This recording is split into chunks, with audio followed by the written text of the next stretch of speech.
नमस्ते, मैं हूं किशोर रजवाणी। एल्बर्ट आइंस्टाइन ने दूसरे विश्व युद्ध के बाद कहा था कि पता नहीं तीसरा विश्व युद्ध किन हथियारों से लड़ा जाएगा, लेकिन चौथा विश्व युद्ध लाठियों और पत्थरों से लड़ा जाएगा। मतलब साफ था कि अगर तीसरा विश्व युद्ध हुआ तो दुनिया अपने अंत की तरफ बढ़ने लगेगी। सदियों में की हुई इंसान की तरक्की खत्म हो जाएगी।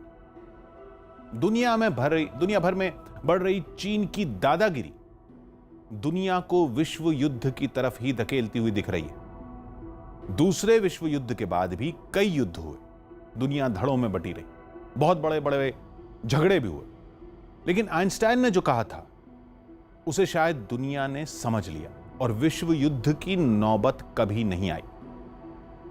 लेकिन शायद चीन इस बात को बिल्कुल नहीं समझा। इंच इंच जमीन के लिए झगड़ने की चीन की आदत तो बदली नहीं, अब समुद्र में चीन के बढ़ते कदम उसके लिए बड़ी मुसीबत की वजह बन सकते हैं। दक्षिण चीन सागर में बढ़ रही चीन की ताकत दुनिया को लंबे वक्त से खटक रही। इस बार अमेरिका ने दो टूक कह दिया कि चीन के दक्षिण चीन सागर से जुड़े दावों का कोई आधार नहीं है, इसलिए उन दावों को माना नहीं जा सकता। यह भी साफ कहा कि अगर सेना की मौजूदगी बढ़ाकर दबाव बनाने की कोशिश चीन ने की तो भी बर्दाश्त नहीं किया जाएगा। चीन के लिए यह बड़ा झटका है, क्योंकि दक्षिण चीन सागर में चीन पहले से एक नहीं बल्कि कई मुल्कों से उलझ रहा है। जहां जहां चीन दावा ठोकता है वो दस्तावेज नहीं दिखाता, बल्कि उस पर सदियों पहले चीन का कब्जा होने की बात कहता है। फिर सेना का जमावड़ा बढ़ाता है, नौसेना के जहाज तैनात करता है और ताकत के दम पर समुद्र के हिस्से पर कब्जा करने की कोशिश करता है। लेकिन दुनिया अब उसकी ये चाल समझ गई है। चीन ने दक्षिण चीन सागर में कब्जा बढ़ाने की कोशिशें 1940 के दशक से शुरू की। उस वक्त चीन ने एक ऐसा नक्शा जारी किया था जिसमें कई देशों की समुद्री सीमाओं को चीन के हिस्से में दिखाया गया। फिर उसी नक्शे को आधार बनाकर धीरे धीरे समुद्र में पैर पसारने शुरू किए। हालांकि दुनिया ने उसके दावों को हमेशा विरोध किया। अब अमेरिका ने चीन को सीधी धमकी तब दी है जब दक्षिण चीन सागर में अमेरिकी फौज भी पहुंच चुकी।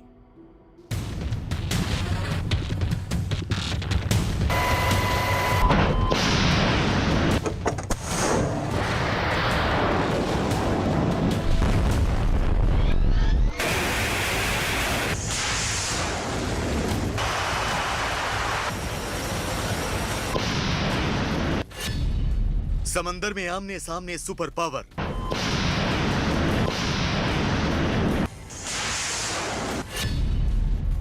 जल माफिया चीन पर शिकंजे की तैयारी।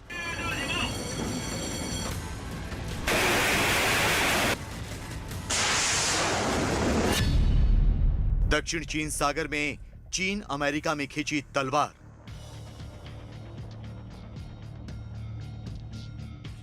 चीन की दादागिरी पर लगाम लगाने के लिए अमेरिका ने खाई कसम। We talked about the number of both maritime and boundary disputes that the Chinese Communist Party has engaged in. South China Sea, as you know, we're looking at together. I can help mediate or arbitrate. Please let me know. I mean, we've had a dispute for quite a while with China.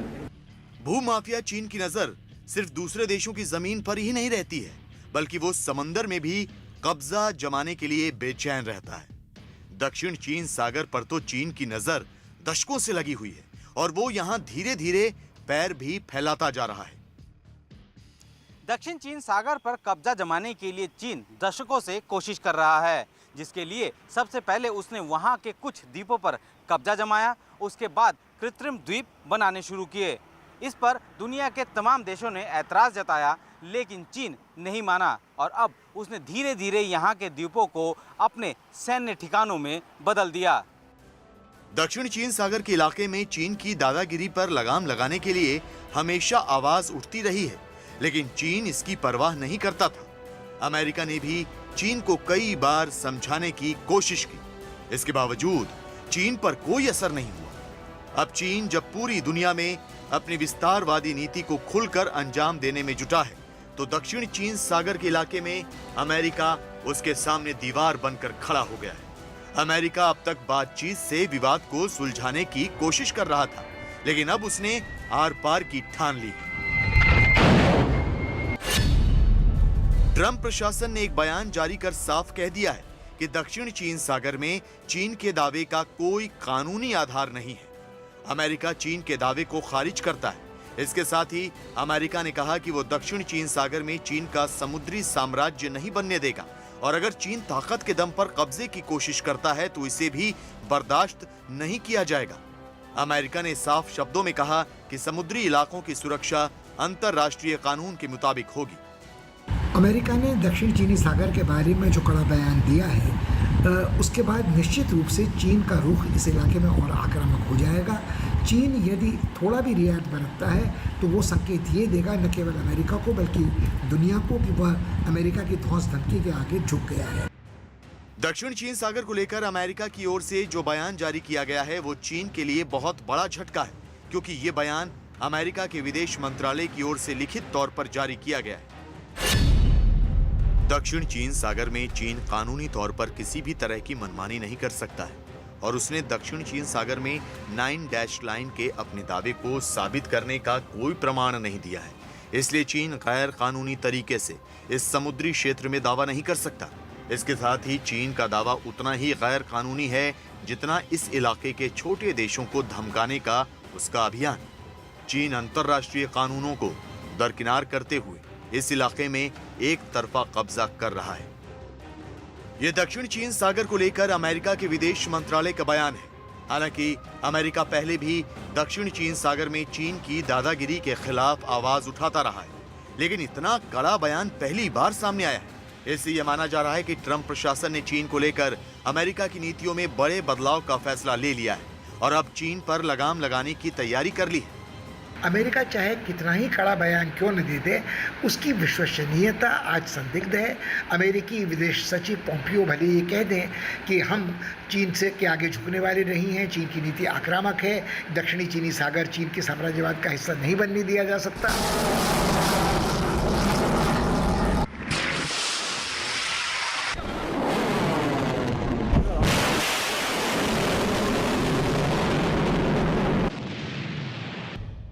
दक्षिण चीन सागर को लेकर America के बयान से चीन बुरी तरह तिलमिला उठा है, क्योंकि इस बयान से उसके कब्जे की साजिश को गहरी चोट लगी है।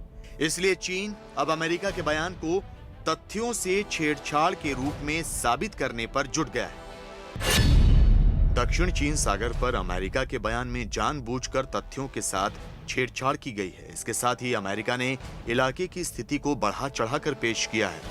यह चीन और दूसरे देशों के बीच विवाद पैदा करने की कोशिश है, जिसका हम विरोध करते हैं। चीन के इस बयान से साफ है कि वो दक्षिण चीन सागर में किसी भी तरह से अपना कब्जा छोड़ने के लिए तैयार नहीं है और आने वाले वक्त में इसे लेकर दोनों देशों के बीच तनातनी और बढ़नी तय है। इस इलाके में निश्चित रूप से चीन अपनी नीति पर पूर्ववत कायम रहेगा और अमेरिका ने फिर एक बार ये बात कही है कि ये जो बयान वो दे रहे हैं वो सिर्फ सागर की जलराशि पर अबाध आवागमन के लिए है।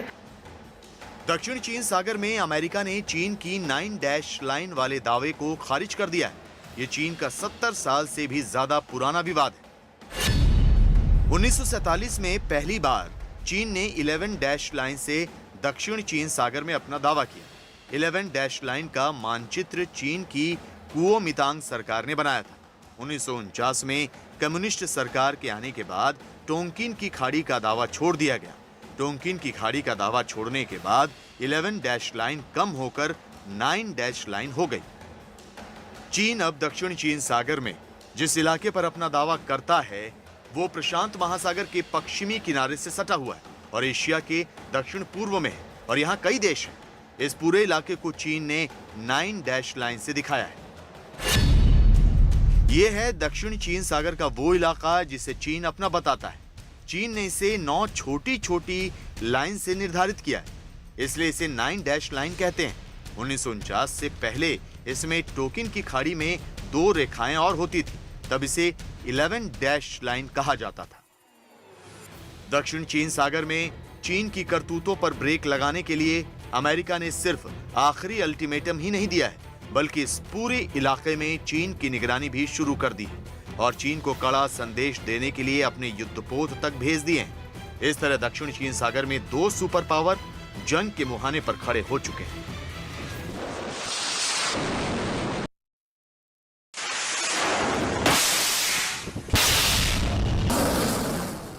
चीन ने दक्षिण चीन सागर में अपनी ताकत को बढ़ाना 1940 के दशक में ही शुरू कर दिया था। चीन ये जानता है कि दक्षिण चीन सागर दुनिया की एक ऐसी जगह है जहां उसका एक छत्र राज हो गया तो वो बड़ी से बड़ी शक्तियों को अपने सामने झुकने पर मजबूर कर सकता है। दक्षिण चीन सागर से जुड़े विवाद पर 2014 में संयुक्त राष्ट्र के सामने एक लॉ जनरल की रिपोर्ट रखी गई।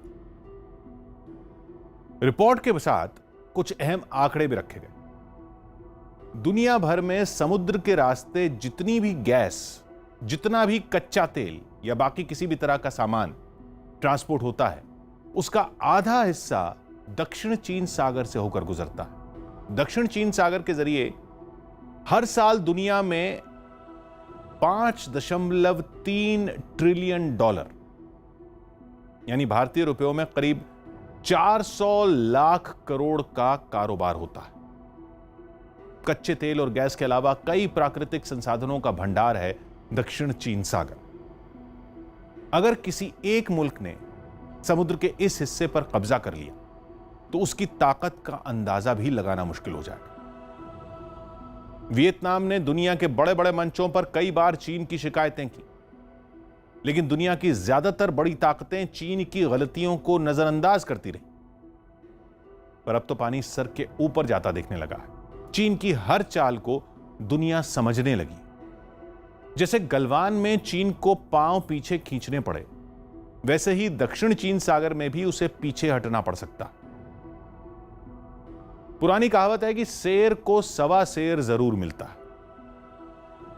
ऐसा लगने लगा है कि चीन के लिए अमेरिका अब सवा शेर साबित होने वाला है, क्योंकि अमेरिका के विमान अब दक्षिण चीन सागर में उसकी हर हरकत पर नजर रख रहे हैं। यहां तक कि समुद्र से लगने वाले चीन के शहरों तक पर अमेरिकी विमान मंडराते हुए देखे जाने लगे। चीन का तिलमिलाना लाजमी है। उसकी दशकों से बुनी जा रही साजिश नाकाम होती दिख रही। मतलब यह कि अमेरिका सिर्फ बयानबाजी नहीं कर रहा, बल्कि समुद्र में आंख डालकर चीन को धमका भी रहा है। दक्षिण चीन सागर में हालात पर अमेरिका की नजर पिछले कई साल से। 2017 में भी अमेरिका ने कुछ बयान दिए थे और चीन को अपनी हदों को समझने की नसीहत दी थी। उस वक्त चीन ने जवाब में बयान दिया था कि अमेरिका अगर अपने 10 जहाजों को भी दक्षिण चीन सागर में भेज दे तो वो डरने वाला नहीं। हालांकि उस वक्त बात केवल बयानबाजी से आगे नहीं बढ़ी थी। और इस बार जब अमेरिका के जहाज दक्षिण चीन सागर में पहुंच चुके हैं, तब चीन खुलकर कुछ बोल भी नहीं पा रहा।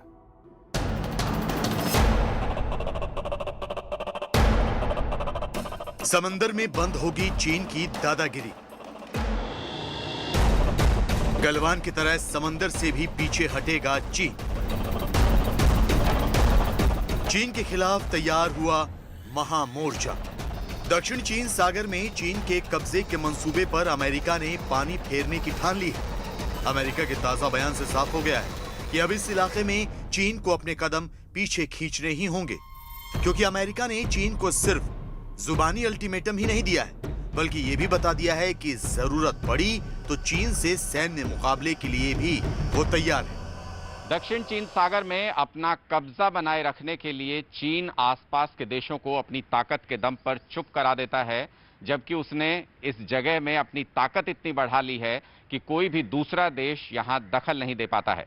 लेकिन अब चीन को सबक सिखाने के लिए अमेरिका ने इस इलाके में अपनी ताकत का एहसास दिलाना शुरू कर दिया है। चीन पर लगाम लगाने के लिए एक तरफ तो ट्रंप प्रशासन ने दक्षिण चीन सागर में उसके दावे को पूरी तरह से खारिज करते हुए बयान जारी किया। इसके साथ ही सैन्य कार्रवाई के भी साफ संकेत दे दिए। अमेरिका ने दक्षिण चीन सागर में चीन की हरकतों की निगरानी शुरू कर दी है। इसके लिए टोही विमान E-8C को लगाया गया है। इस विमान ने चीन के दक्षिणी इलाके का चक्कर लगाया। इसके जरिए दक्षिण चीन सागर में चीन की सैन्य तैयारियों पर नजर रखी जा रही है। दक्षिण चीन सागर में चीन को चौतरफा घेरने के लिए अमेरिका जापान के एयरबेस का इस्तेमाल कर रहा है। अमेरिका के E-8C टोही विमान ने जापान के कादेना एयरबेस से उड़ान भरी और फिर वो चीन के ग्वांगडोंग प्रांत के पास नजर आया। ग्वांगडोंग दक्षिण चीन सागर के तट से लगा हुआ है। चीन अमेरिका के इस कदम से और भी तिलमिला उठा है, क्योंकि अब तक दक्षिण चीन सागर में अमेरिका अपनी नौसेना के जरिए ही चीन को जवाब देता था, लेकिन अब उसने आसमान से भी चीन को घेरना शुरू कर दिया है। चाइना के सामने अब जिस तरीके से अमेरिका खड़ा हुआ है, जिस तरीके से अमेरिका ने 2 कैरियर ग्रुप साउथ चाइना सी की तरफ मोड़ दिए हैं, तो चाइना को उसकी जो गर्माहट है वो महसूस हो रही है। अमेरिका की कार्रवाई से चीन के भड़कने की एक और वजह यह भी है कि जुलाई की शुरुआत में चीन ने दक्षिण चीन सागर में युद्धाभ्यास शुरू किया था। चीन के इस कदम का जवाब देने के लिए अमेरिका ने भी अपने 2 युद्धपोत यहां भेज दिए और उन्होंने भी यहां युद्धाभ्यास शुरू कर दिया। चीन अमेरिका के इस कदम से तिलमिलाया हुआ था। उसके फौरन बाद अमेरिका ने टोही विमान भी लगा दिए। इससे साफ है कि अब अमेरिका ने आर पार का मन बना लिया है। इस क्षेत्र में काफी बड़ी संख्या में मिलिट्री एक्टिविटीज अमेरिका के द्वारा भी होगी और चीन तो उसमें लगा ही हुआ है, क्योंकि उसके लिए आवश्यक है कि इस क्षेत्र को डोमिनेट करना।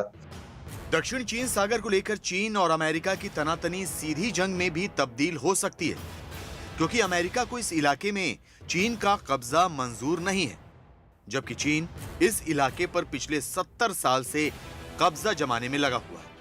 इसलिए वो भी इसे आसानी से नहीं छोड़ेगा। चीन की इस इलाके पर नजर यहां मौजूद खजाने की वजह से दक्षिण चीन सागर में 1100 करोड़ बैरल कच्चा तेल होने का अनुमान है। इसके अलावा यहां 90 लाख करोड़ फीट प्राकृतिक गैस भी होने की उम्मीद है। दुनिया की 10% मछली यहीं मिलती है और इस रास्ते से दुनिया का 30% समुद्री व्यापार होता है। चीन समंदर के इस खजाने पर कब्जा करना चाहता है। उसने यहां तेल और दूसरे खनिज की तलाश भी शुरू कर दी है। ऐसे में चीन का बिना जंग के इस इलाके से हटना काफी मुश्किल है।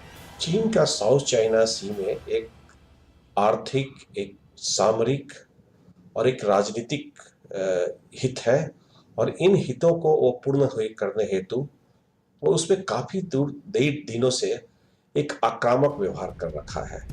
दक्षिण चीन सागर के आसपास बहुत से छोटे छोटे देश हैं। इन देशों की समुद्री सीमाएं दक्षिण चीन सागर से मिलती हैं, इसलिए ये देश चीन के कब्जे को अवैध बताते हैं।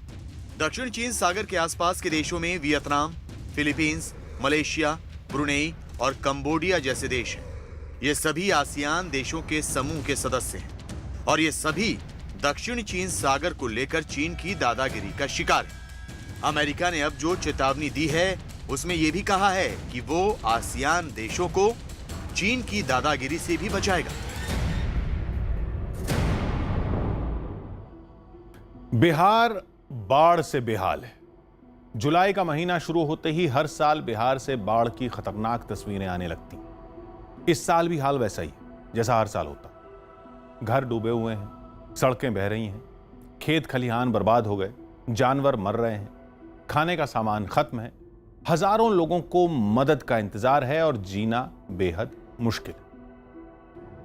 मुजफ्फरपुर, भागलपुर, सहरसा, मधुबनी समेत अभी 8 जिले ऐसे हैं जहां बाढ़ पहुंच चुकी। लेकिन बिहार के लिए बाढ़ की मुसीबत अब हर साल आने वाले खतरनाक मौसम की तरह बन गई है। 1980 की राष्ट्रीय बाढ़ आयोग की रिपोर्ट के मुताबिक पूरे देश में फ्लड प्रोन एरिया, यानी ऐसी जमीन जहां बाढ़ का खतरा हो, उसका 16.5% हिस्सा बिहार में।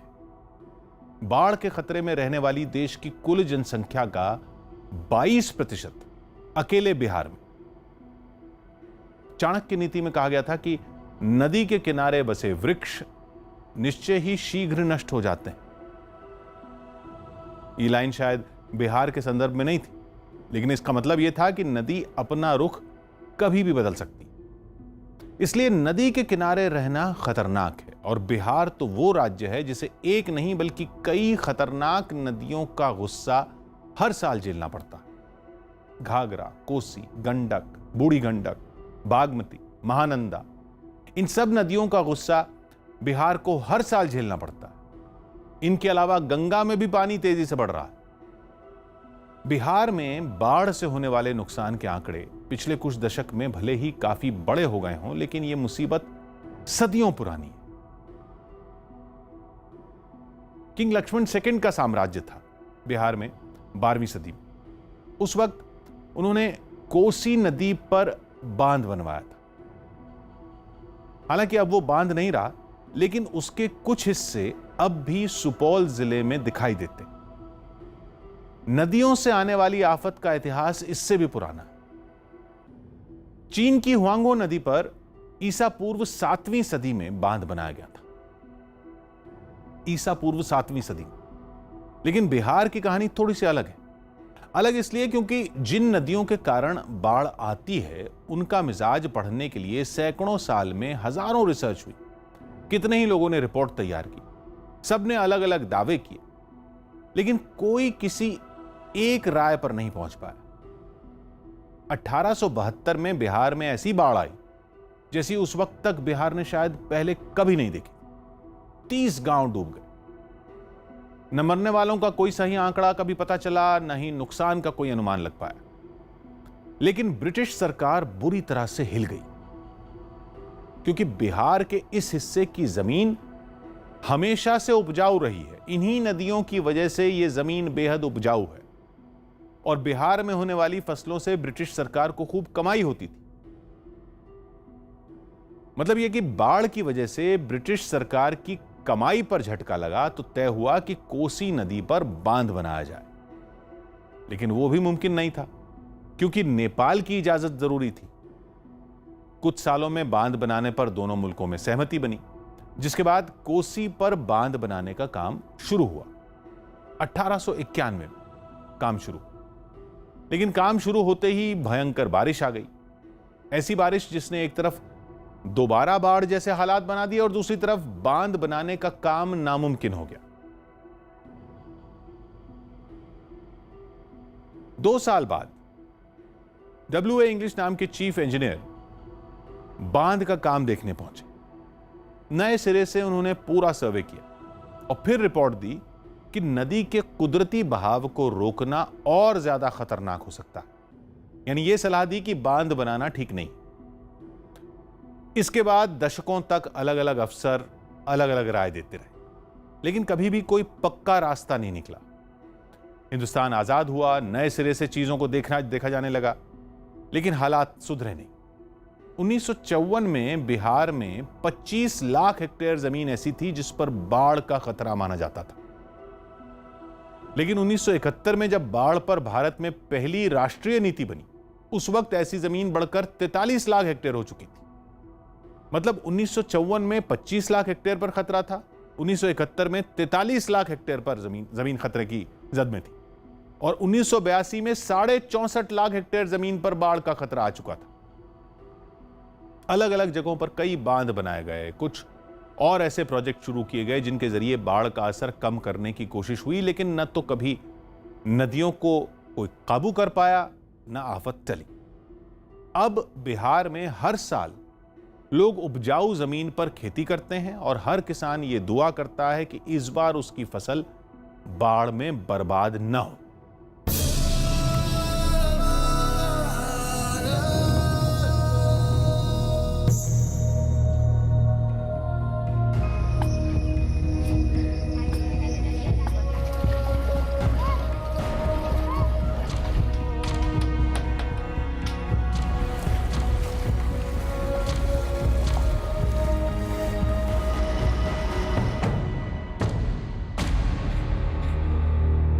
कहीं ऐसी जगह नहीं बाकी है कि वहाँ पानी ना हो। सब अपने अपने छत पे सहारा ले रहे हैं। जिसके पास छत है, जिसके पास नहीं है, वो सब बांध पे सहारा ले रहे हैं। कीड़े मकोड़े, जंगली जानवर इनके घर में प्रवेश करने की का प्रयास करते हैं बाढ़ के दरमियान। नेपाल में बारिश, बिहार में बाढ़। मुजफ्फरपुर जिले के औराई इलाके में सैलाब का सितम शुरू हो गया है और यहाँ 1 दर्जन से ज्यादा गांव बुरी तरह से बाढ़ से प्रभावित हो गया है। सैलाब से उत्तर बिहार में हाहाकार। पानी इतना आ गया कि सारा फसल हम लोग को बर्बाद हो चुका है। तो सरकार जो है साल में 2 किलो चूड़ा दे करके ठग लेता है। कहीं कुछ का व्यवस्था तो है नहीं। हर साल जो है सो घोषणा कर देता है कि सबको खाना मिलेगा, लेकिन कहीं कुछ व्यवस्था नहीं रहता है। पानी का प्रहार, जनता की पुकार। बादलों का बरसना आफत का सबब बनने लगा है। कोरोना काल में भारी बारिश बिहार के लिए मुसीबत लेकर आई है। गांव के गांव जल समाधि लेने लगे हैं। सड़कें सैलाब में समाने लगी हैं। जहां कभी गाड़ियां चला करती थीं, अब वहां नावें चल रही हैं। पहले से ही मुफलिसी का सामना कर रहे लोग अब सैलाब में समा चुके अपने आशियानों का मातम मना रहे हैं। मॉनसून क्या आया, खेत खलिहान सब डूब गए। कच्चे मकान बाढ़ में समा गए और गृहस्थी सड़क पर आ गई। स्कूल की इमारतें ढहने लगी। गांवों कस्बों में सैलाब ने कब्जा जमा लिया है।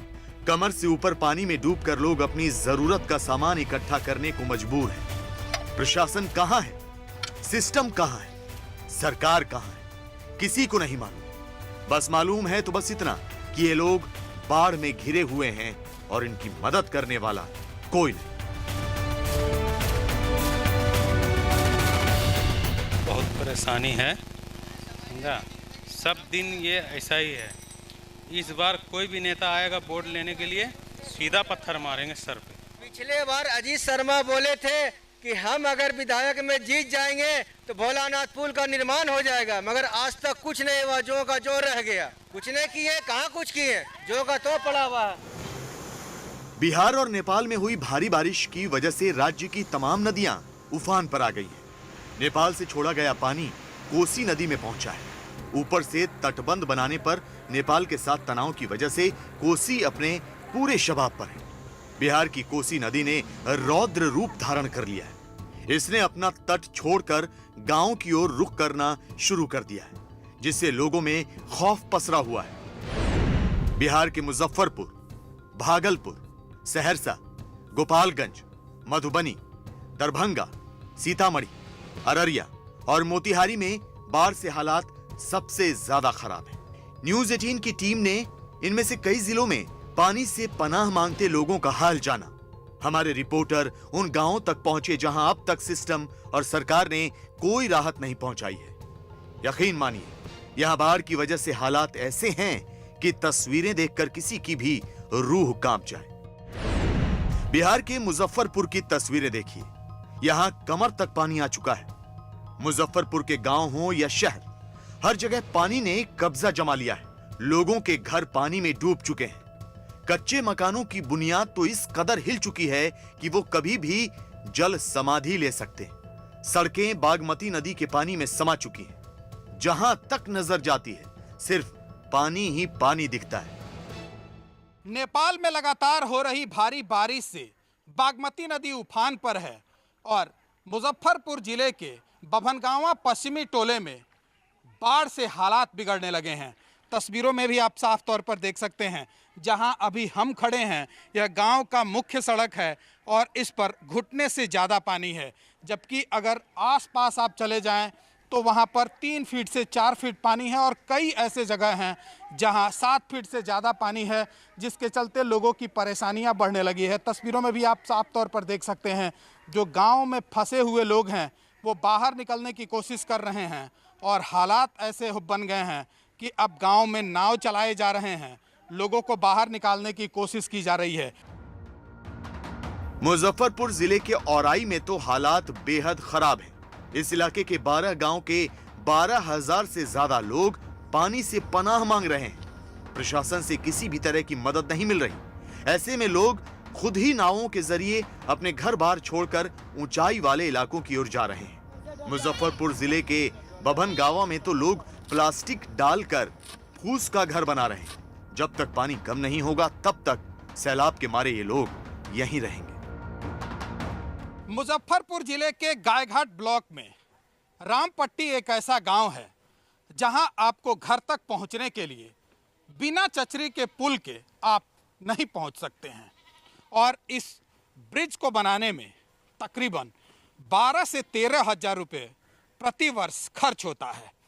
चाहे आप हमारे दाहिने चले जाएं या फिर बाएं चले जाएं, चारों तरफ आपको चचरी का ब्रिज दिखाई दे देगा और इसी ब्रिज के जरिए लोग घर तक पहुंचते हैं। इसी में मर जाए ना हम लोग का बाल बच्चा मर जाएगा, हम लोग का कोई खाने का कोई व्यवस्था नहीं रहेगा, हम लोग का बच्चा डूब डूब कर सब मर जाएगा। बहुत परेशानी है, इधर से भी रास्ता पैक है, इधर से भी रास्ता पैक है। रास्ता हमारा यही है, मेन रास्ता यही है। चचरी के बीच से हम घर में एंट्री मार सकते हैं और हमारे पास कोई भी रास्ता नहीं है।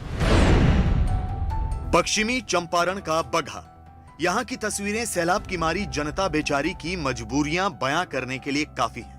लोगों के कच्चे मकान सैलाब की आगोश में हैं और गृहस्थी सड़क पर सिमट गई है। दरअसल वाल्मीकि नगर गंडक बराज से पानी छोड़े जाने के बाद बगहा के निचले इलाकों में बाढ़ जैसे हालात पैदा हो गए।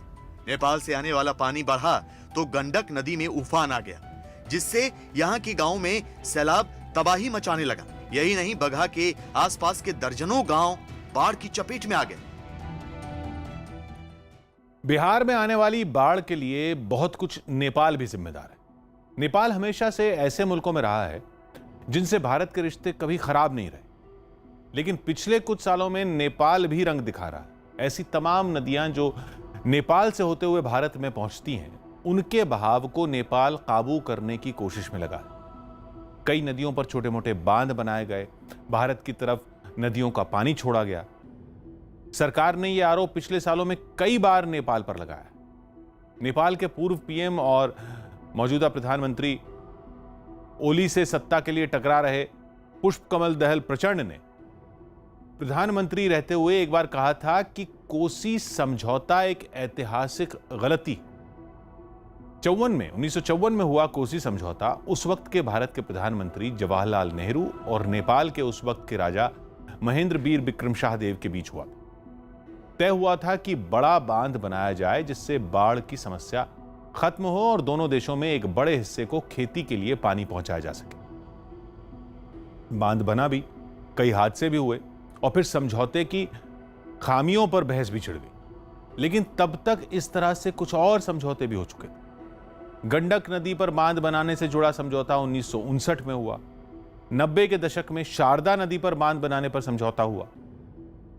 वक्त बदला तो लोगों की राय भी बदल गई। नेपाल में नेताओं ने लोगों को कहना शुरू किया कि जो भी बांध बनाए गए हैं उनसे भारत को ज्यादा पानी मिलता है और नेपाल को कम पानी मिलता है। नेपाल के नेताओं ने आरोप लगाना शुरू किया कि भारत ने नेपाल की जमीन का गलत इस्तेमाल किया। यहीं से विवाद शुरू हुआ, जिसकी बुनियाद में नेपाल की सियासत रही। अब तो साफ दिखने लगा है कि नेपाल में यह बदलाव विचारधारा का नहीं, बल्कि नेपाल में चल रहे चीन के खेल की वजह से। अब कुदरत हर साल इम्तिहान लेती। बिहार में नहीं, यूपी के कई जिले भी बाढ़ के मुहाने पर खड़े। यूपी और बिहार में आफत के पीछे चीन नेपाल के जरिए शरारत कर रहा है और खुद चीन भारत के पूर्वोत्तर के राज्यों को हर साल बाढ़ के संकट का सामना करने पर मजबूर करता है।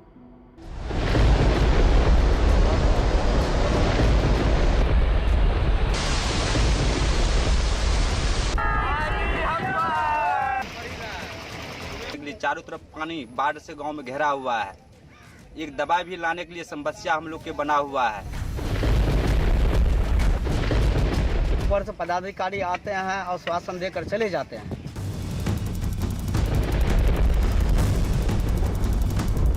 एक तरफ भारी बारिश तो दूसरी तरफ चीन के उकसावे पर नेपाल का अड़ियल रवैया बिहार के लिए मुसीबत का सबब बना हुआ है। बारिश रुकने का नाम नहीं ले रही और भारत के तटबंध बनाने पर नेपाल विवाद खड़ा कर रहा है। नतीजा ये कि बिहार की जनता सैलाब का सामना करने को मजबूर है। गांव के गांव पानी में डूबने लगे हैं, खेती बर्बाद हो गई, आशियाने उजड़ चुके हैं और जिंदगी तंबुओं के नीचे सिमटने लगी। ये मधुबनी की तस्वीरें हैं। यहाँ भारत नेपाल सीमा पर नो मैंस लैंड में बहने वाली जमुनी नदी पूरे उफान पर है। नदी के तेज बहाव के चलते भारत से नेपाल को जोड़ने वाली जटही राजघाट सड़क पर बना पुराना पुल क्षतिग्रस्त हो गया है। आपको बता दें कि राजघाट बॉर्डर के पास जमुनी नदी पर नए और पुराने दो पुल बने हुए थे, लेकिन पिछले साल आई भीषण बाढ़ में नए पुल तक जाने वाली सड़क टूट गई थी। जिसका निर्माण नेपाल सरकार की ओर से करवाया जा रहा था, जो अभी बंद है। वहीं मधुबनी में कमला नदी भी बर्बादी का शोर मचाने लगी है।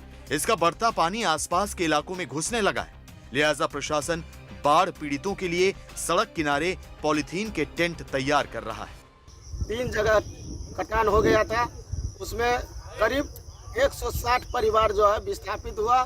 सरकार के द्वारा उसको किसी प्रकार की मुआवजा नहीं दी गई, आश्वासन पर आश्वासन दिया गया। कमला नदी का तटबंध जो है सो पूरा जर्जर है, 2-3 बार टूट गया है। 2006 में, 2004 में, 2002 में, 19 में भी टूटा है। सैकड़ों घर मतलब विस्थापित हो गया, आज तक उसके पुनर्वास के लिए नहीं कुछ मिला है। वैसे उत्तर बिहार के कमोबेश सभी इलाकों में एक जैसे हालात हैं। तस्वीरें देखकर आपको अंदाजा हो जाएगा कि लगभग पूरा बिहार सैलाब का सामना कर रहा है। खगड़िया से लेकर छपरा, सीतामढ़ी से लेकर भागलपुर, पूर्णिया से लेकर दरभंगा तक सैलाब ने लोगों का जीना मुहाल कर रखा है। बारिश और नदियों का पानी शहरों के साथ साथ गांवों को अपनी आगोश में लेता जा रहा है। पानी अपना दायरा बढ़ा रहा है और बिहार की जनता हर साल की तरह इस बार भी मजबूर है। हालांकि बिहार के अलावा भारत के दूसरे राज्यों में भी बारिश ने कहर बरपाना शुरू कर दिया है।